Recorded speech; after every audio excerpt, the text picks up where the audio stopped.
істейді екен. Жоқ, Юарды.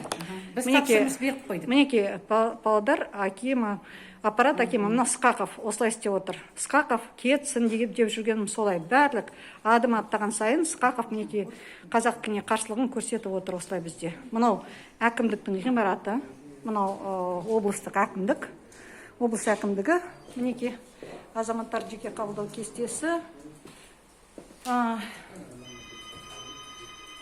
Мінекей көріп тұрсыздар. Масқарасы мінекей осылай. Дұрыс айтам ба? Көп рахмет. Мінекей кәдігіскі белсенді емес, кәдігіскі азаматша біздің жерлесіміз керек оға кездейсоқ.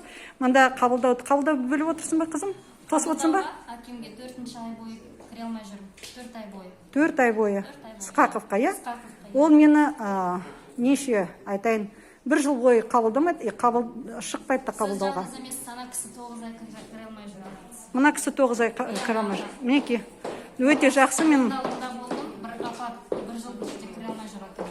1 жылдың ішіне кіре алмай. Мінекей Сқақов, мінекей Тоқаевтың еститін үкіметіне бойкот, қазақ тілін мінекей жолатпайды.